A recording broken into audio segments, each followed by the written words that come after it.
Hello everybody, X here, back at it again to give you another very exciting video. And for today, honestly, with the recent news that we now know that Splatoon 3 has been pushed out to September 9th, and it seems like Xenoblade Chronicles 3 and Splatoon 3 both switch spots. We know Xenoblade Chronicles 3 is coming out in July. Splatoon, originally that we thought was going to be a July release because Splatoon 2 originally launched there, we know now that's dropping out on September 9th. But with its brand new release date and some brand new footage of them showing off a turf war, it got me started to think and wonder. I was like, all right, what kind of changes do I personally want to see them implement on from Splatoon 2 to Splatoon 3, and what kind of improvements they can do and expand upon that to make Splatoon 3 even much better of a game than even Splatoon 2 was, because even that game itself was really good. There are some little things I just kind of wish they can improve upon, and with sequels, you got to expand upon and get better at what you did with the previous iteration within the series though. So that's the main focus for today though. But if you're not already subscribed to my channel, go ahead and hit that subscribe button, go ahead and hit that like button, that way you don't miss out on anything gaming related news that I feel like talking about and discussing throughout my channel though. So without any further ado, let's go ahead and jump straight up into this video.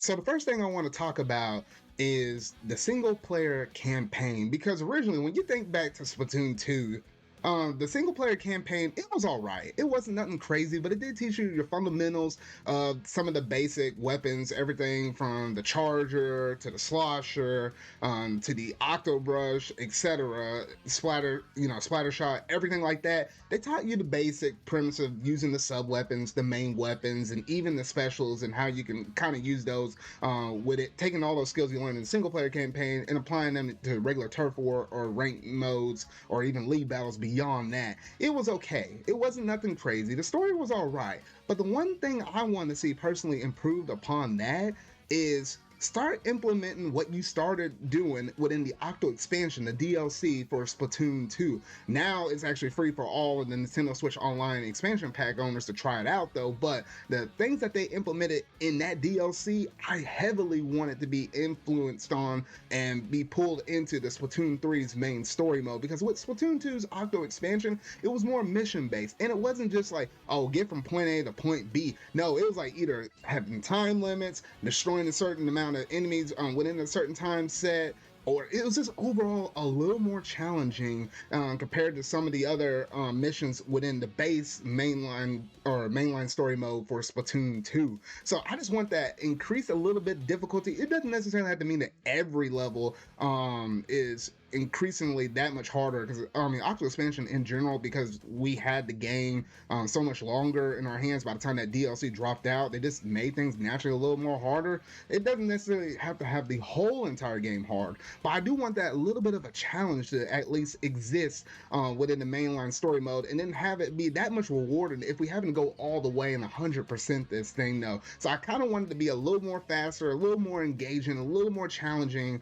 within the mainline story mode, while still also providing the basic concept and premise of how does this main weapon work, how do these new sub weapons work, because we're going to be introduced to a lot more new main weapons considered to Splatoon 2. So do everything that the baseline Splatoon 2 did, implement some of that stuff you did in Octo expansion, and I think we might have a very good single player campaign for Splatoon 3. That's at least my main hope for the single player campaign though. Now the next thing I had up on my list is Nintendo Switch Online invites, because originally in Splatoon 2 you could not invite anybody because that system wasn't naturally baked up into the Nintendo Switch system as a whole though. But here recently, ever since they added it, first it started off with some third-party games being able to use the new feature though, but then here recently, now we're starting to see Nintendo use it themselves. The biggest game being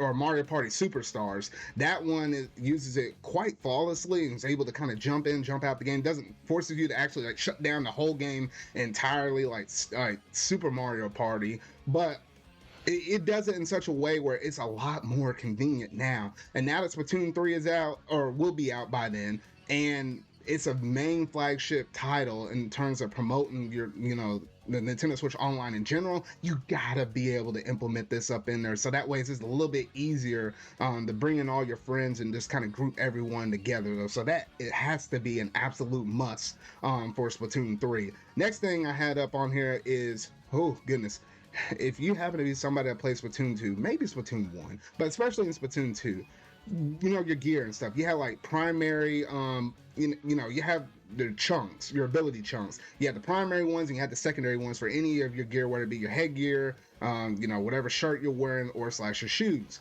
Now, in order to kind of get the stuff that you wanted, you have to roll for your chunks. You can randomly get all of these different chunks every time you level up your gear or whatever though. You could try to increase the odds of getting the one that you wanted if you got like one of those tickets that you might have got from Salmon Run, and then use that to buy the ticket to increase your odds of getting it, but it's not necessarily 100% exact. My main thing is, please, Splatoon 3, find a better way to work this out, because I can't tell you how many times I had to grind. Even when you got the drinks, sometimes it doesn't go your way, and if you want to manually do it, because you have to like wipe out the chunks, like completely erase it, and then and you'll get these chunks and you can manually put them up in there, but it costs like what, 10 for your first random one, 20 if you happen to put 2 of the same chunks on the same piece of gear, and then it goes up to 30. And by the time you get up to that point, it's like, gosh, it takes a lot of grind. I just want more the grind to be off. I mean, yes, you got to work for it to some level or degree though, but I feel like if we can get rid of most of that grinding, you have to do a little grind, but not as much of a grind as it was in Splatoon 2. That's my major hope, because there's a lot of gear sets I would like to do with certain other weapons, but I just feel like going through all the battles and stuff in order to get up to there is just a little bit tedious. So I just kind of wanted to, get rid of some of that grind. That way it's just a little bit quicker, a little bit faster, so that way you can set up for different main weapons that you want to so choose or whatever like that though. So yeah, that's another hope I have for Splatoon 3. Now, next up is matchmaking process, because I have like 3 subsets underneath this one main thing. First thing being is the ability to be able to kick people out of lobbies, because like, let's say if you have like a private battle, especially for people that might be streaming this game, you're gonna have people always coming into your private lobbies and stuff. We just want a little bit more control in the sense of being able to determine who we want in, who we want out. Because if you bring in a few people, whatever, you rotating people on schedule shifts or whatever though, that way you can actually remove them and you kind of have a little bit more moderation in terms of who you have with these battles though. And also the fact of the matter is, if someone happens to be let's say they're squid bagging all the time or something like that though, or let's say if they're being rude or I don't know, just kind of not acting decent. I don't know. Whatever else that you might think possibly how somebody might act up online, you have the control to be able to remove them from your group entirely though. So that's something I do wish. And then also I want the ability to be able to drop yourself out of matchmaking process. Because like, let's say, you're scrolling through the menu like in Splatoon 2 or whatever though, you accidentally hit rank battle and you meant to hit league battle because you're trying to, group up with all your friends or whatnot though. You literally, there's no way to get out of that unless you hit the home menu, go back to the main menu screen, pause there for like 10 to 15 seconds or whatever, then go back into the game, and then it will say, oh, it dropped you out, or you shut down the game entirely, reboot it up, but then you got to hear Pearl and Marina talking all over again. It's just a really long and tedious process. So I wish that at least, even if you don't want people hopping in and out and messing up the whole matchmaking stuff to a whole bunch, then at least set a timer, like at least for the first 5 seconds that you hop up in there, allow yourself to drop back out. That'll just make things a little bit nicer. And I think the third subset I had up on here was an option to be able to do a 3-person league battle and / a solo league battle entry into, just playing with league battles in general. And the reason why I say this is I can't say how many times have I sat down with me, my good friend Bronto, and then maybe Sonic or something like that wants to play. But you can only do league battles with duos or a full set, a team of 4. I just wish that there was a way to be able to do it with 3, because there's a lot of times where you can't necessarily get up all you can get 2. Sometimes you might have 3, but all the times you're not able to get 4. So I kind of wish that there was a way how you could do league battles with 3. But then you're starting to think, well, I mean, how do you deal with that one solo spot that's missing though?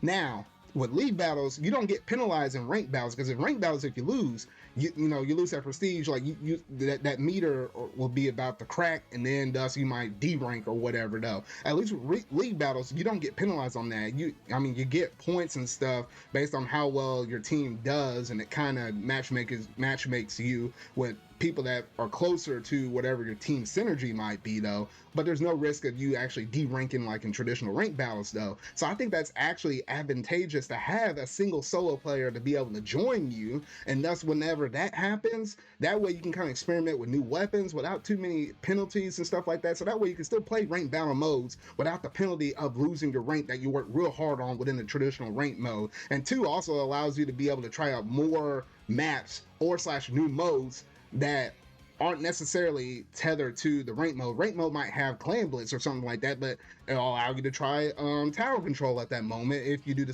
single player matchup for league battle. So that's something I kind of wish to happen. I don't know if they would really actually implement that though, but it would be really nice if they would nonetheless though.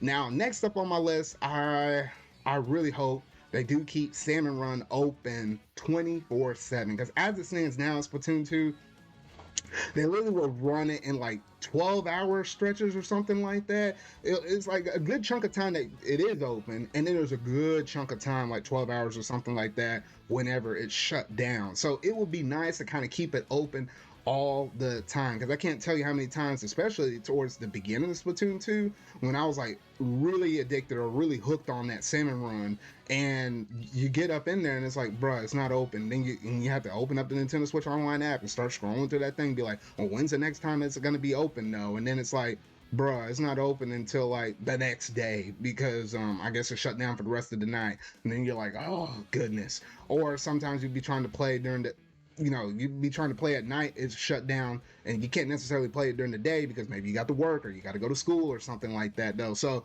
I mean, just leave that mess open. That way anybody will have the ability to have access to it at any given time. I don't necessarily will think that will actually personally affect the way how Splatoon's ranked battles or even its turf wars will be affected if everybody was just going over the Salmon Run. I think enough people are going to be in this game where you're still going to be able to find matches no matter what. So that's another hope right there. And now I think my last and yet biggest thing I really hope that they do manage to accomplish, or at least make this change in Splatoon 3, is the map selection process. Because we all know that there's some maps that you really wish that you would prefer to fight on, but then they have other maps in the play. And the way how Splatoon 2 works it right now is there's two maps in traditional turf war. There's 2 in rank mode and there's 2 in league. So at any given point, you have access to playing on 6 different maps, but it doesn't necessarily really feel like that, because while yes, anybody can jump into turf war, and while yes, anybody can jump into rank mode, not everybody has access to be able to jump into league mode, due to the fact that you have to at least have 2 people playing with you, or 4. Now that could change if they implement one of my earlier ideas into play. If they do solo league things, and maybe you might have access to it. But if that idea doesn't come to fruition, then honestly you really only have access to 4 maps at any given time. Now we don't know exactly how many brand new maps are going to be implemented in Splatoon 3, or how many will be added through free updates like what they did with Splatoon 2 over the course of the span of time. And we also don't know how many old maps they'll bring back from Splatoon 1, or even old maps from Splatoon 2. So eventually I feel like we might have so many maps, just the traditional 6 maps for 2 for each mode, it's not going to be enough though, where it allow you to go through the rotation and be able to actually go through and practice each stage that you want to have practice on, especially with rank mode, where your tower control, your splat zones, and your rainmakers, or even clan blitz, those maps change for each mode. So, and even turf wars, so I guess that's technically 5 different ones. So with those all changing all the time, we need a little bit more diversity with the match. So I feel like even if you increase it to 3 or 4 for each mode, and then allow you to have the choice to be able to actually choose it, I don't think that will necessarily break up the matchmaking if everybody prefers to choose one. I still think there's a lot of people that play Splatoon where we won't run into matchmaking processes, or at least at a bare minimum, change that 2 to at least 3 maps. If not, also allow us to actually choose which one we want on, especially with Turf War. That one's so casual. I feel like that one you really could. Rank, maybe more, maybe less. Same thing with League, but at least that's my main major hope though in terms of all of this though. So that about does it in terms of all of the different ideas I could possibly think of that I really want to see change from Splatoon 2 to Splatoon 3 in terms of just making it overall just a better sequel. That's not even going into some of my own personal desires of how I want certain main weapons to change or some of the sub weapons or my hopes of special weapons. I mean, even from that little bit of a glimpse of Turf War gameplay though, I mean, shoot, have you seen that one where the dude's like throwing out these beacons or whatever, kind of like call back to Splatoon 1 and sending out these big old blast radiuses out that affect the whole entire vertical flank, the whole entire vertical plane, or slash even that one new special, the tether grab one, where it's like you have the Octoling or the Inkling zipping around from like left to right, and then dropping on the dude and spotting them down with the Octo Brush. Shoot, that might be my special right there because I'm an Octo Brush main right there though. That's not even going into all of that though. But at least at the core concept, this is most of the changes I want to see from Splatoon 2 to Splatoon 3. Hopefully a lot of them get implemented, but if not, man, I'm gonna be kind of disappointed though. But y'all gotta let me know down in the comment section down below what all that you think about Splatoon 3 thus far, and what are some of y'all's hopes in terms of some changes or some new iterations that you hope that is added to the game itself. Y'all gotta leave all of that mess down in the comment section down below though. But that's gonna basically do it in terms of this video though. So if you really liked it, make sure to go ahead and hit that like button, go ahead and hit that subscribe button and that bell to stay up to date on all things video game related I feel like talking about and discussing for the foreseeable future though. So remember y'all, until our video I make next, see y'all.